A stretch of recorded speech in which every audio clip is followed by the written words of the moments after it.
1, 2, 3, 4. Hi you guys, and welcome back to my channel. Today is Vlogmas day number 16, I believe. And today's video is going to be all about content creation. I'm going to share with you a little bit of my content creation journey, the equipment that I use, how I film and edit my videos, and anything else that kind of comes to mind.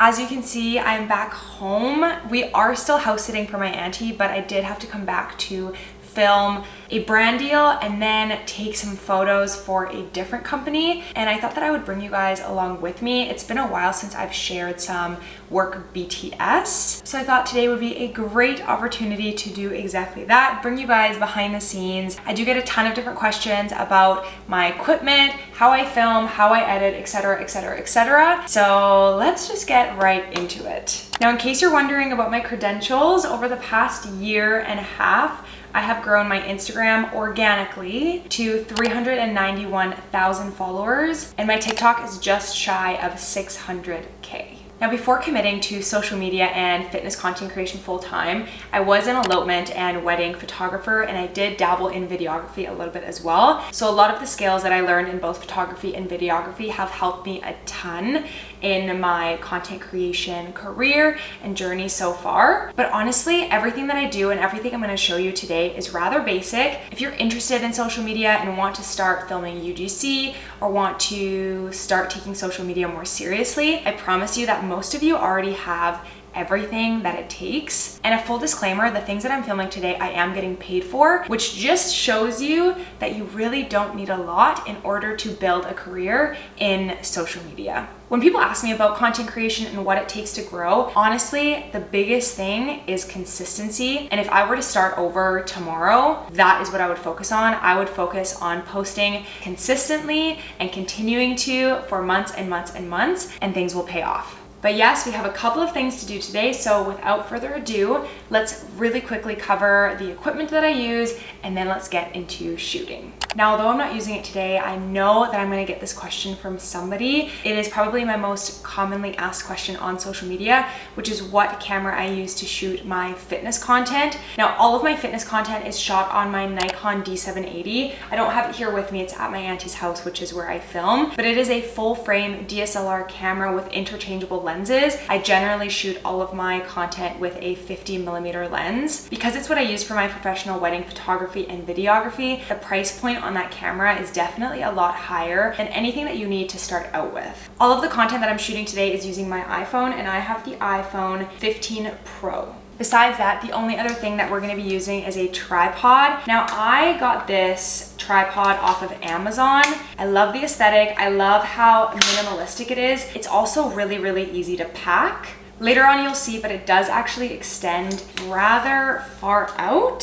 The only problem that I have with this tripod is the fact that this place right here where you put your phone locks into 8 different positions. So you're a little bit limited when it comes to the angles that you're shooting with.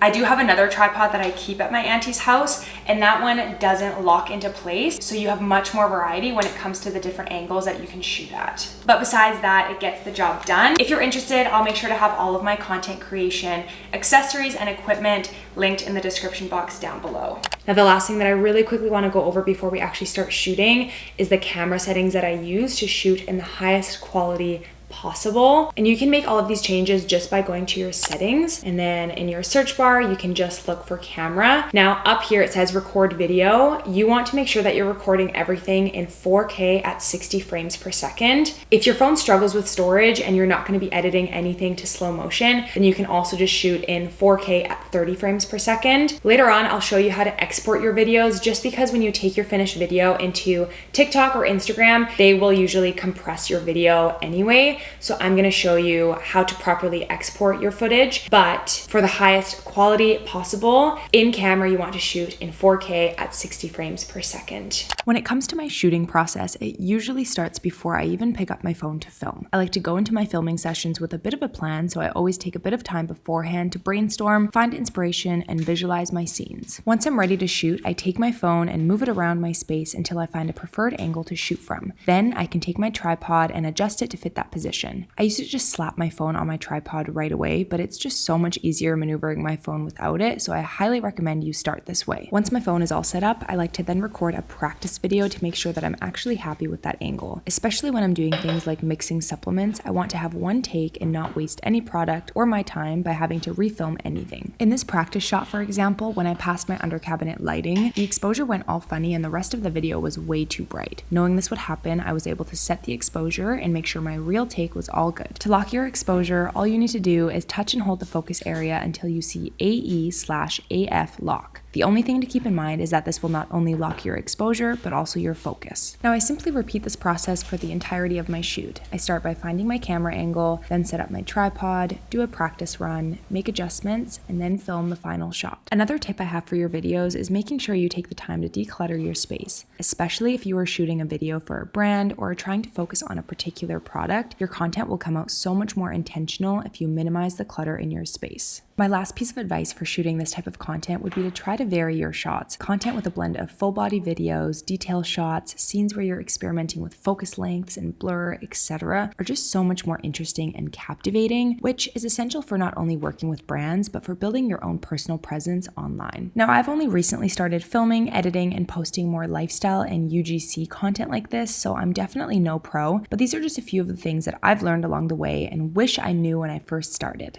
Okay, so with those last couple of detail shots and my phone now at 5%, we can wrap up this first little bit of content shot today. That video needs to be sent for approval today, so it was a very big priority. Again, just because we've been living at my auntie's, things have been out of routine. The product that I needed to shoot was here, and yeah, it just is taking a little bit more effort to organize my life since it's kind of all over the place. But anyway, we got all of our shots. Also, if I'm slurring, it's because it's so freezing cold in here. While we're gone, we just keep our heater off, but because of that, it is so cold. Right now it says that it's 56 degrees Fahrenheit. What is that in Celsius? 13 degrees. It feels way colder than that, honestly. Like my mouth is numb and I feel like I can't talk properly. But anyway, like I said, I was going to also shoot some photos, but because my phone is at 5%, that is going to be impossible and I don't have an extra charger here. So instead, we're gonna probably do that tomorrow or another day this week. If you guys are interested in that, I will bring you along for that as well. Again, I get so many questions about how I edit my photos, how I take my photos, and honestly, the process is so simple and I would love to show you guys. But anyway, now that we have our content,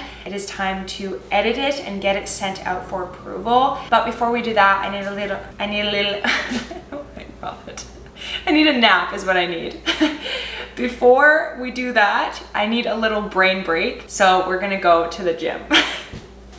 Oh my god. This month is just going to be the absolute death of me. Let's do it. Let's go.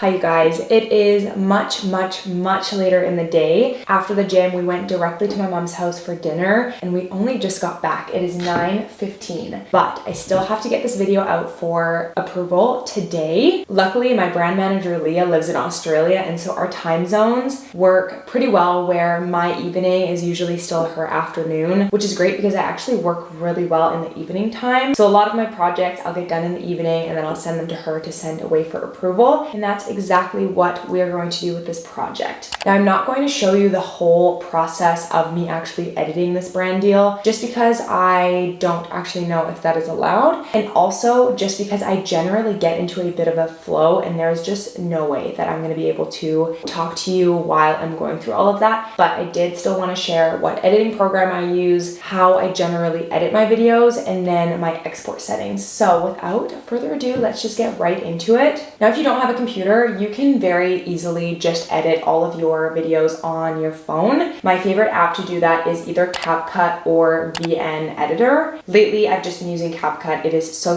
easy to use. I usually just use CapCut for really simple edits, but for everything else, I do use my computer. So the first step is airdropping all of the videos that I'll be needing for this end product to my computer. Now, a couple of really popular applications that you can use on your computer for video editing are iMovie, Final Cut Pro, and Premiere Pro. Because of my history with wedding photography and videography, I just ended up getting Adobe programs. I ended up getting a whole package, and that included Premiere Pro. So that's what I have been using. That's what I've always used. That's what I will probably continue to use just because I've gotten so used to it. Again, if you're just making simple edits, something like iMovie will work just fine. Once you get into more intricate editing, that's when programs like Premiere Pro or Final Cut Pro and After Effects will really serve you. But again, for these simple edits that I'm making today, any simple program will do. Once the videos have been airdropped to my computer, I then immediately just drag them into my Premiere Pro project. Now, because I've shot the videos in 4K and my sequence settings are set to 1080p, I will have to resize the videos just in the timeline. And you can just do that by left clicking on any of the clips and then scrolling all the way down to go set to frame size. And then I like to copy that attribute of that clip, paste it onto all of the other clips so that they are also then fitted to that 1080p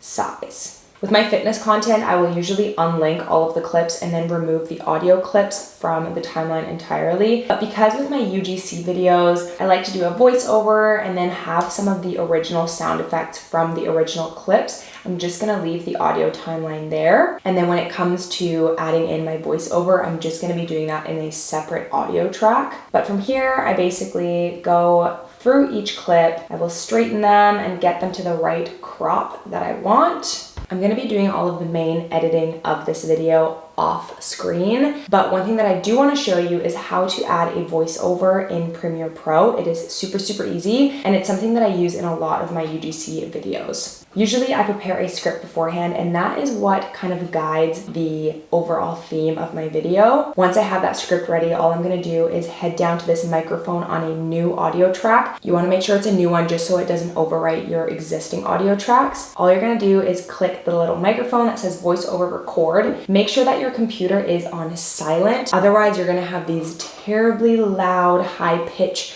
noises and frequencies blasting out of your speakers. So make sure that your computer is on silent, and then all you're going to do is click on that record button. It's going to give you a countdown, and then you can start talking into the left speaker of your computer. La la la la, tell them your life story, describe the video, etc., etc. And then you can click the space bar to finish, and then you'll see that we have added a beautiful little voiceover audio track right here. Now you can also make edits to this just like you would a clip. I always like to edit out the little spaces to kind of clean everything up. And that is basically the bulk of what my editing is gonna look like for this video. Again, it is so late, so I'm gonna try and whip this out, and then I'll see you guys very shortly for my export settings. Okay, great news. I have finished the video, so I'm ready to export it. So all I'm going to do is I'm going to press File, then Export, then Media. We have a 41-second video. The first thing that I always do is change the output name. In this case, I'm going to do the brand X nairee Kiana. That makes it very easy for myself and the brand that needs to approve the video. Now for the format, I usually just keep it at H.264. And then I also usually just keep it at the match source high bitrate preset. If you click the little arrow, there's going to be a huge drop down menu with a bunch of different presets that you can pick. I usually pick a preset when I'm exporting my YouTube videos, but in the case of my short form content, I just keep it at that high bitrate match source. Now, because the sequence settings of our project were already at 1080p, that is what you'll see in the output. That is what you want it at. This goes back to what I was saying earlier about how TikTok and Instagram and YouTube Shorts, all of these applications will take your videos and compress them to that 1080p file size. So there's literally no point in exporting your videos in 4K because the application will just compress them anyway. So save yourself the trouble and just export at 1080 by 1920. Honestly, I don't really know the meaning of a lot of these settings. I've just looked up best export settings and this is kind of what I'm left with. So usually I will render at maximum depth and then I'll also check off use maximum render quality. And for my short form content, generally that is it. I don't really make a lot of changes. That's usually what it looks like. And then once I'm ready, I can just hit export. Then I can sip some of my core power while I wait for that to export. It looks like we have about 1 minute and 45 seconds. Oh my gosh, my eyes feel like they're gonna burn out of my sockets. I've tried getting blue light glasses before just to help with all of the screen time that I do. I honestly am on my computer and phone so much, but the problem with the blue light glasses that I got is the fact that they had those claws. They're not called claws, but those little things right here that sit on the bridge of your nose. And because I've broken my nose like 2 or 3 times, this part of my nose has a lot of scar tissue, so it's quite wide, and any pressure on that immediately gives me the worst headache ever. So it was either the headache from the screen or the headache from the glasses. And the glasses were more uncomfortable, so headache from the screen. Okay, let's hope my computer doesn't explode. Here we are on my desktop. We have the Brand X nairee video ready to go. The last thing that I do is I like to open WeTransfer, which is just a site for transferring your files. I used to use Google Drive, but I find this so much easier. All that I do is agree to the terms, then take my video, drag it straight from my desktop into the WeTransfer window, and then I ask to create a link, and then it uploads my video and then gives me a link that I can easily send to the brands. Just because a lot of the files that I do send are too large to send as attachments in an email, and so we've just found that getting the link is the easiest way to send these videos and files to the brands that I'm working with. With the link generated, I can copy that, take it straight into my WhatsApp to send to my brand manager. And then my brand manager, Leah, is gonna take this, send it via email to the brand to get approved. And then hopefully, if all goes well and the brand approves, you guys will see that video up on my socials in just a couple of days. And with that being sent, we are officially done for the day. I'm going to wrap up this video right here. Again, like I said much earlier today, I was also hoping to show you my process for shooting photos. And just because my phone was on very low battery, I didn't get the chance to do that, but I do have to shoot content ASAP. So I will bring you guys along with me for that so that I can show you my process for taking my iconic mirror photos. But yeah, that honestly brings us to the end of today's video. I know it was kind of funny with mostly content creation and then my workout sprinkled in there, but again, yeah, a lot of my day today was content creation, getting this video done, and I do love sharing my workouts with you guys. So I hope that you guys enjoyed it as well. I am going to get ready for bed and then prepare myself for another very busy, productive day tomorrow. Once again, I really appreciate you for watching this video. Hope that you guys enjoyed. As always, make sure to like, comment, share, and subscribe. Do all of the things, and I will see you guys all tomorrow. Wrap it up, baby. Wrap it up. Wrap it up.